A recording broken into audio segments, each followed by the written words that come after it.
Good day, good people. Miss you coming to you live from the living room. All right, we on part 2 of Unit 5 notes. Yesterday, I was telling you guys about the beginning of Unit 5, which deals with the railroad industry. All right, we start seeing more people building railroads in America. The railroad industry is going to cause for a whole bunch of industries. Anything that actually has a part in building a railroad is going to become a really big industry, such as the coal industry, the iron industry, steel industry, all that old good stuff. They're going to end up making a whole in the oil industry. They're going to end up making a whole bunch of money because America is building more railroads. The biggest railroad that is going to be constructed at that time is the Transcontinental Railroad, which reaches from the east all the way to the west of America. All right, and as we see more and more folks building railroads in America, it's going to be people who are actually building those railroads are actually going to be people who are coming from other countries. On the west coast, the builders are coming from China. On the east coast, the builders are coming from Ireland, and we'll talk a little bit more about how it wasn't as friendly as it sounds right now. Either way, as railroad industry becomes bigger in America, we're going to start seeing some folks make a lot of money off of that industry. Two individuals in particular, we got my boy John D. Rockefeller with Standard Oil Company and Andrew Carnegie with the steel industry. They're going to become some of America's first monopolies. They're going to construct some of America's first monopolies, and we know that monopolies are good for rich people, not so great for the consumers who have to buy into it, because once you have control over the market, you can set your price at whatever, and them people, if they need your product, they're just gonna have to pay the price. All right, so today, moving more into industrial growth, I'm looking at slide number 2. We are talking about everything from immigration to more industrial growth to Native American removal.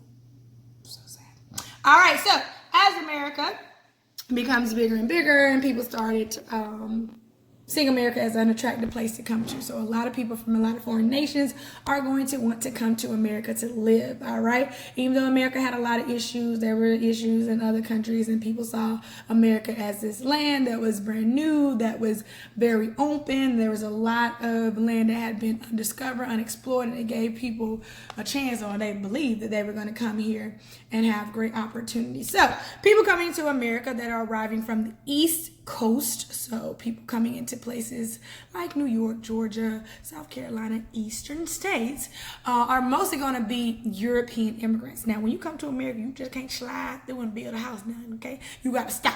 So for the entry point for Europeans coming into America was Ellis Island, all right? So people coming to the East Coast are going to stop in Ellis Island, and they're probably European. All right? Europeans are going to enter America through Ellis Island. Now, when you came to America, you ain't, like I said, you had to pay a little $25. You had to pass a legal exam, make sure you ain't running from the law in your old country, and you had to pass a medical exam. Don't be bringing no viruses over here. We see what happened when that happened.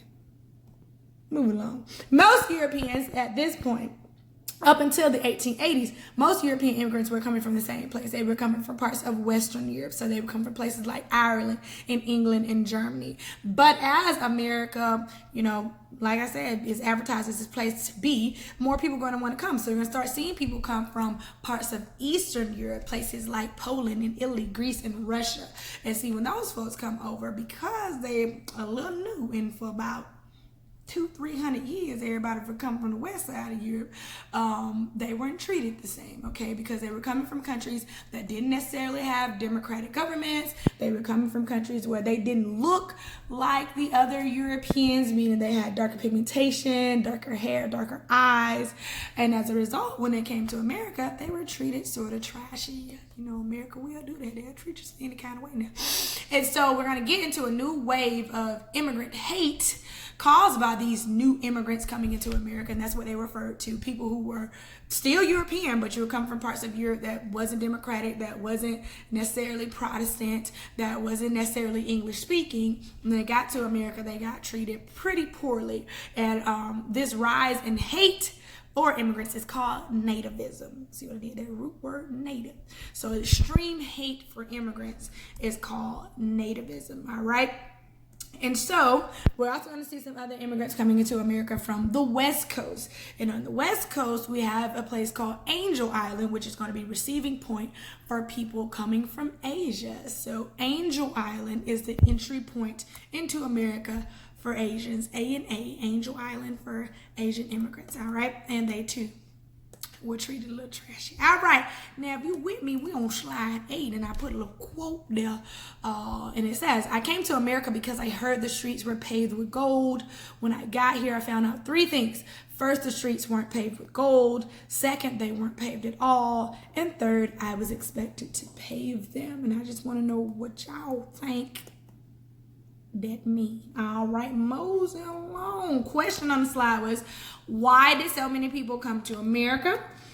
People came to America because it just wasn't where it was in their home country. A lot of people were fleeing problems at home, like crop failure. People were dealing with starvation. People were dealing with the lack of food. People were dealing with rising taxes. They were dealing with leadership that was being, almost ran like a dictatorship. A lot of tyrannies going on during this time. So people saw America as an opportunity to get $2 more than what they were getting in their home country. So get over here, Cheerio. Of course, my dog won't show up. Life for immigrants. So, life for immigrants, as explained in that quote, and you're going to tell me what it means. In short, it wasn't, people came into this country and they thought their life is going to get exponentially better, and they found out real swift that the grass ain't always greener. All right, a lot of immigrants only had the entry money, like they only had the $25. So as a result, once they got into America, they had to stay right there in New York or in San Francisco. So these cities are going to become very much, especially New York, it's going to become very much overrun with people, because you got thousands of people entering the country every day, and those individuals are looking for the same thing. They're looking for jobs, they're looking for housing, and as a result, these cities that the people would move into, like New York, they would just have to throw up housing so quick. Like they were building what we call tenement homes, basically like apartment complexes, and because they had to build them up so quick to accommodate the thousands of people that were coming in, they didn't have like windows or no plumbing. People legitimately had to put like families of 6, 7 people in like a dorm room with 2 other families of 6, 7 people, and share bedding and share a pot, aka the toilet, and like do all of your stuff like right there in that corner spot with about 20 folks. As a result, stuff like disease is going to spread very rapidly. People had to resort to desperate needs when you didn't or couldn't find an apartment or whatnot to put your family. People would actually make shacks in between 2 buildings. They would make housing in those areas. So basically what's going to end up happening in these cities is overpopulation. You got too many people and you don't have the resources to accommodate all these folks. And as a result, bad things happen. All right. Some people had to build like housing on top of like factories, and imagine like living on top of a freaking smokestack. So it was very, very hard to accommodate the number of folks that were coming into America. Also, a lot of these folks, of course, are coming for opportunity, so they would try to get jobs. And because these factories knew, these big business owners knew, like, you need me, I don't necessarily need you, because there are immigrants coming into this country every day.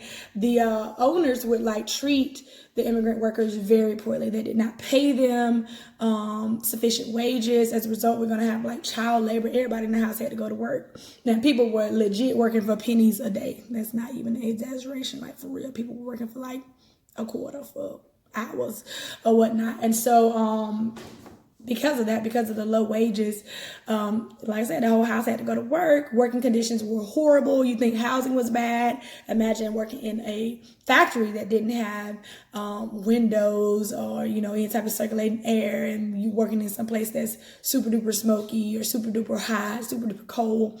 So people had to work in extreme conditions. These places were very much unsafe. A factory with no windows and no fire escapes. There were a lot of hazards, a lot of fires, a lot of people died at work, a lot of people lost limbs and fingers at work. It was legit an everyday thing. And at the end of the day, you need this job, and if you do quit this job, it is 1,000 immigrants lined up outside that will take this job for less than what you took it for. So it was what it was. People did not really value their employees so much. So what we're going to start seeing is labor unions are going to start emerging in the latter part of the 1800s. And labor unions, basically when you get a group of people who are in the same industry, they get together and they formulate groups to protect themselves, protect their rights, protect their wages and all that good stuff. Because if one person quits a job, nobody cares. But if everybody walk out, you ain't gonna be able to replace all 200 of us, not tomorrow.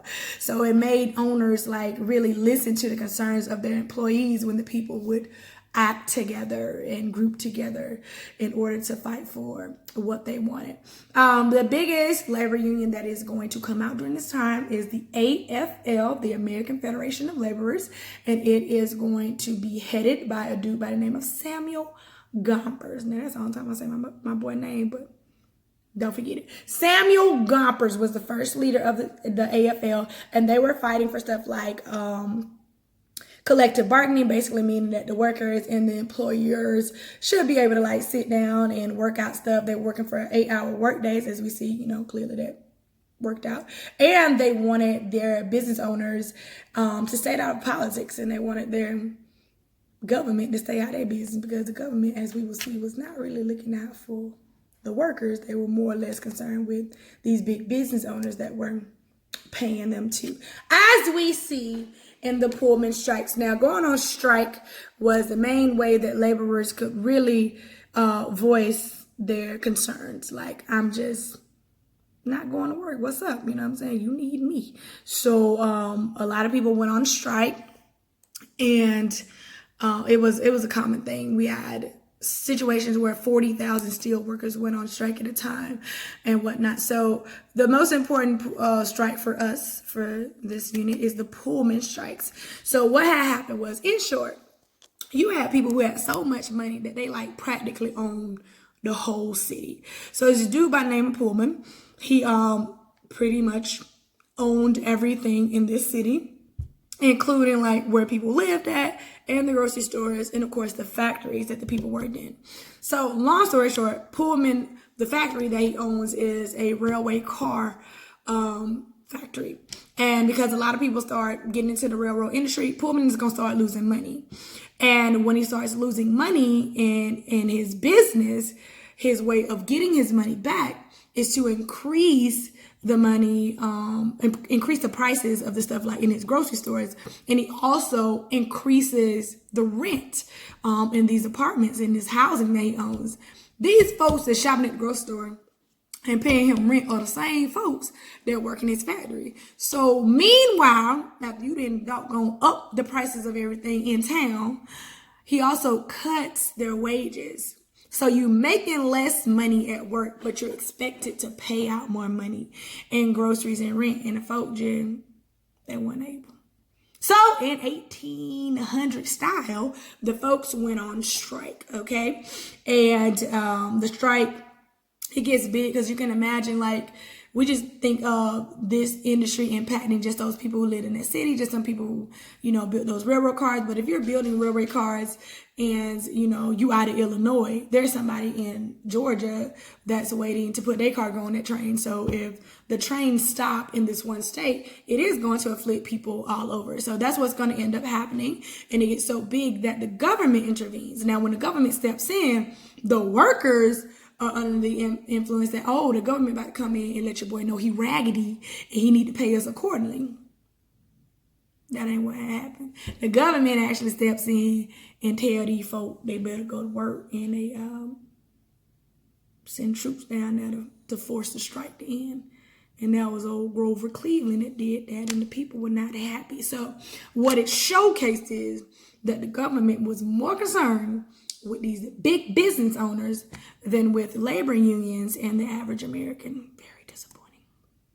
Last thing in this unit is the impact of industrialization on Native American communities. And we already know it wasn't good. You know what I'm saying? Native Americans my folk just couldn't be treated right. They just ain't do right by them natives. You know what I'm trying to say? So the last circumstance that's going to happen with Native American resistance is going to occur at Wounded Knee. As more and more people move into America, we're going to start seeing reservations, which are places that the government set aside for Native Americans when they were basically pushed off their ancestral lands. Now, Native Americans have had more treaties with America than any other country, and more treaties been broken with natives by America than anybody else too. Just zero respect. So let me tell you about this last situation. Wounded Knee is where we see the last major instance of Native American resistance, meaning they just stopped fighting back. I mean, these folks had sued for their land in Georgia and Florida, and y'all done sent the troops to force them off. The folks won the case. They can't even sue. You know what I'm saying? So they just tired of America at this point. So, long story short, what had happened at Wounded Knee is North and South Dakota pretty much had been reserved as ancestral Native American land. And the natives had a treaty with the United States stating that there will be no European settlement in the Dakotas, all right? Sounded good. And then one day, somebody who wasn't even supposed to be in South Dakota discovered gold in the Black Hills. And so, you know, once somebody discovered gold, everybody and mama ran up there trying to get the gold. So what happens is the U.S. Army comes, and once again, just misconception. The natives thought they came up here to get these folks about their land because we got a whole treaty with y'all. But in fact, war is going to break out between the natives and the U.S. Army. This is where we get the prominent figure, Sitting Bull. He is the chief of the natives, and this is the Lakota tribe. This is Sioux natives. He's their chief, and he gets into it, and there's going to be the death of an American general by the name of George Custer at the fight of Little Big Horn. And in short, Sitting Bull runs off. They go looking for him, whatever. He's going to end up dying in a brief battle with the U.S. Army. And then after that, Sitting Bull's followers are going to flee to Wounded Knee Creek. So this is where the foolishness happened. At this point, the Native Americans are a smaller group, all right, because after their leadership died, they pretty much fall apart. And so if you got about 300, now some people say about 500 Sioux natives, mostly young folks, women, and the elderly, because the men have been defeated in battle with the U.S. Army. And so the U.S. cavalry is sent to escort them to another reservation. And the natives are doing like what's called a ghost dance. And the ghost dance was to ward off evil spirits. The evil spirits were the white people. And so that's what the ghost dance was about, just to be real. And so they're supposed to be warding off the people. And I don't know if the army, the dance was too aggressive. And they also say they were attempting to disarm the natives, but there's also conversations that said it wasn't nothing, wasn't no guns to take away from them. Either way, all of those Native Americans are killed by the U.S. Army, massacred right there. And then, like, they tried to cover it up by, like, burning the bodies, but it was snowing, and the people found out about it. The people were upset that it happened because it really showcased that Native Americans cannot get fair treatment in these great states. For the Native Americans all over the United States, they were like, it's over. We just gonna stop fighting because we just can't win. We just can't win. You know, you can write a treaty, you can do the democratic process of suing, and in the end, the powers that be of America just won't give them their respect or their lands. So industrial growth was not great for Native Americans because as more Europeans moved into America, more Native American ancestral lands are going to be threatened. They're going to kill off buffalo to try to kill off natives because they know that they rely heavily on buffalo, not just for the meat, but they use the hide for their tents and for their housing. They use the bones for their tools and utensils. And so they just slaughtered buffalo with no intent of like trying to eat them or nothing. They just killed them because they knew if they killed them, the natives would leave as well. So I hate to leave on a sad note, but that just what it is. U.S. history ain't always happy. Y'all have a great day, and I'll be back later.